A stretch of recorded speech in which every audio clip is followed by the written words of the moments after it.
Basketball din. Kailan? Matagal na sa first net ako lang naramdaman dahil nag-gym naman ako. Nag-gym ka naman. Ngayon, Parang naramdaman ko. anong ginawa mo yung... Tawag doon yung... Leg press. Sa leg? Doon ka nakaramdam? Ano paano? O sa pagbubuhat? Ano paano? Tapos kada pagka parang lumalagot ako. Walang problema sa clicking ha. Pero pag nagkikreate ng pain, yun, may problema yun. Pagka masakit siya, nung nag-buhat kasi ako, after nun, sumakit, tapos pinahinga ko na. Tapos yun, nag-search ako kung saan, dito ako nakita. Sige, tingnan ka yan, tingnan niya natin. Pero wala kang mga disgrasya sa mga, sa motor, sa mga, sige, tingnan ka yan. Anong susi? Saan mo punta? Wala ka namang mga anong matatandaan mo nung nag-basketball ka to, di ba? Nasira. Anong matatandaan mo? Na-shitty ba yung paa mo? Na ano ka? Parang nag-cross ka sa kalabaw ko. Nag-cross? Tapos namaga siya. Tapos after nun, nawala. Tapos kada maglalaro ko, parang sumasad. Kaya naglalaro ko, may supporter na. Ibig sabihin, hindi mo pa napaayos. Tapos naman. Ngayon magkakaroon yan ng parang tinatawag na yung sinasabing extended ligaments. Ano yun? Mararamdaman mo, tutunog-tunog yun. Yung parang pag pinindot mo, para siyang umiipit, pero hindi siya consistent na masakit. Sasakit lang siya, may timing lang yung sakit niya.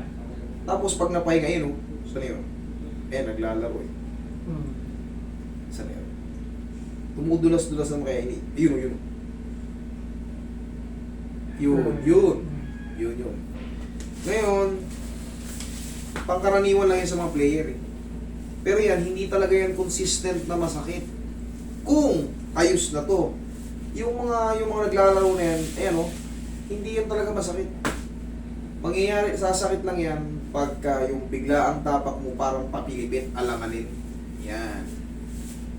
Ganun lang yan. Pero to, ayusin ko muna. Baguhin mo natin position kasi hindi pa naman talaga naayos.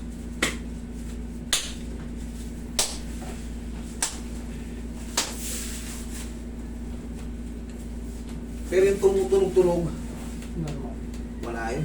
Baliwalain mo lang yun. Basta, tumunog man siya, walang pain. Pero pag tumutunog siya, tapos nangangawit, kumikirot, hindi po pwede yun. Okay? Marami po ba, Roy? Ilan na lang kayo? Tatlo na po ata.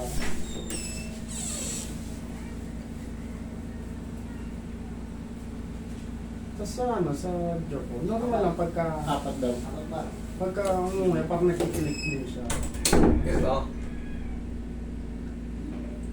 Walang problema pag walang pain. Pero pag gumanong ka, tapos para nangangawit o kumikirot ng konti, hindi po pwede, babaguhin yung posisyon.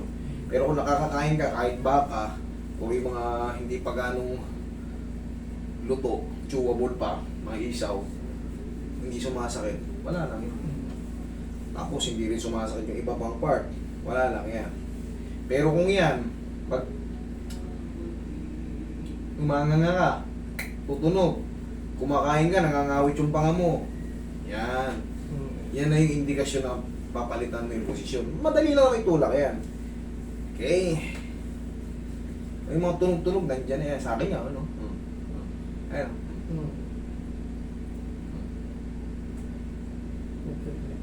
Wala yan.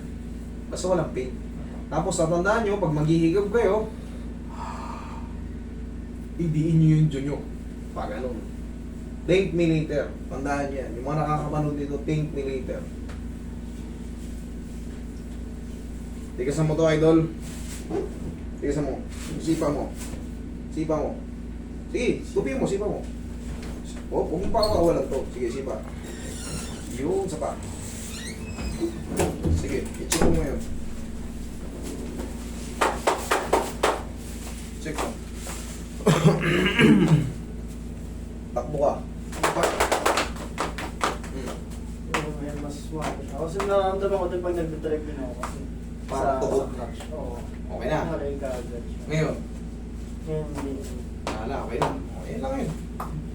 Okay? Thank you.